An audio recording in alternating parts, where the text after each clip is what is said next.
Okay, तो मैं अपने अंकल के घर में गया था, वहाँ पर मुझे मिला ये बड़ा डिवाइस, ये वाला, ये है कंप्यूटर का सीपीयू का पावर सप्लाई।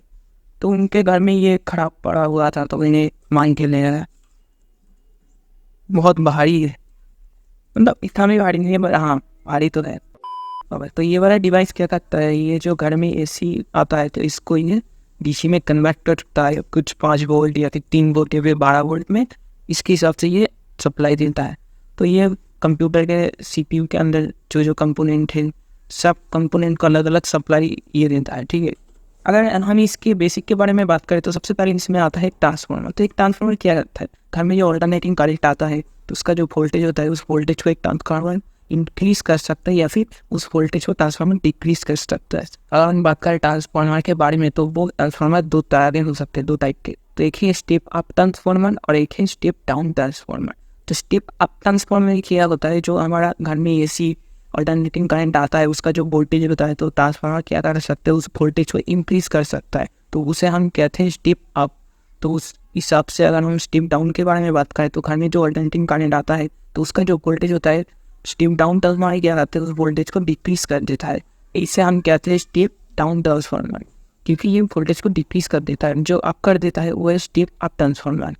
तो इस हिसाब से हम इस सर्किट में, इस डिवाइस में हम यूज़ करते हैं स्टेप डाउन ट्रांसफार्मर, क्योंकि हमारा वोल्टेज जो चाहिए वो कुछ 5 वोल्ट, 3 वोल्ट, 12 वोल्ट, और हमारे घर में जो अल्टरनेटिव करंट आता है वो है 230 वोल्ट। तो उस हिसाब से अगर हम 230 वोल्ट को डायरेक्ट किसी सीपीयू में दे दे तो सब कंपोनेंट खराब हो जाएंगे, डैमेज हो जाएंगे। तो इस हिसाब से हमें 5 वोल्ट, 3 वोल्ट और 12 वोल्ट लगेगा, इसलिए हम यूज़ करते हैं स्टेप डाउन ट्रांसफार्मर।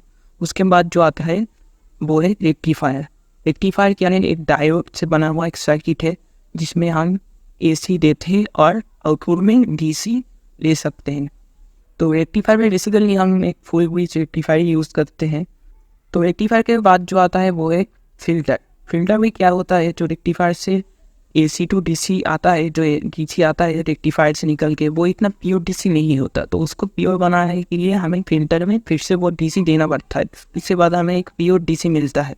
तो लास्ट जो आता है ब्लॉक वो है रेगुलेटर। रेगुलेटर में क्या करते हैं, हम जो वोल्टेज हमें चाहिए इससे हम रेगुलेट करते हैं। जैसे कि हमें 5 वोल्ट चाहिए तो 5 वोल्ट ही मिलेगा हमेशा, उससे ज़्यादा या कम नहीं मिलेगा। तो कांस्टेंट वोल्टेज ये देता रहता है। ये था बेसिक आइडिया इसके बारे में, ठीक है। अब हम इसके अंदर भी देखेंगे क्या है। ओके, अगर हम इसके अंदर के बारे में बात करें तो यहाँ पर देख सकते बहुत सारे सर्किट है इसके अंदर। तो ये जो बड़े बड़े स्टील के चीज़ है, तो ये है हमारा हीट सिंक। ये हीट को एब्जॉर्ब करता है और एयर में रिलीज कर देता है, और उस एयर को ये फैन बाहर निकाल देता है। जो हॉट एयर होता है इसको ये फैन बाहर निकाल देता है, जिससे हमारा सर्किट जो है वो हमेशा ठंडा रहता है। और यहाँ पर बहुत सारे आप वायर देख सकते हो। ये वाला जो है इसे हम कहते हैं इंडक्टर, और इसके पास से जो गोल गोल मोटा मोटा ये सब है एक कैपेसिटर। और यहाँ पर 2 बड़ा कैपेसिटर भी आप यहाँ पर देख सकते हैं। यहाँ पर भी एक इंडक्टर है छोटा सा। और यहाँ पर आप देख सकते हैं यहाँ पर 2 मोटे मोटे ट्रांसफॉर्मर्स लगे हुए हैं। A few inches later.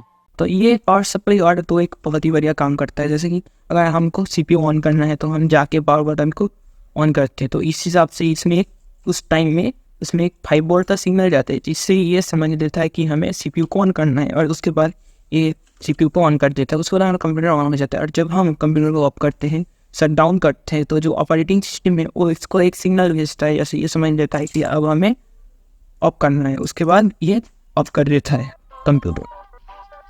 हाँ, इतना ही था। तो आज के लिए इतना ही था बेसिक, और अब मुझे के बारे में ज़्यादा नहीं पता। Okay, bye.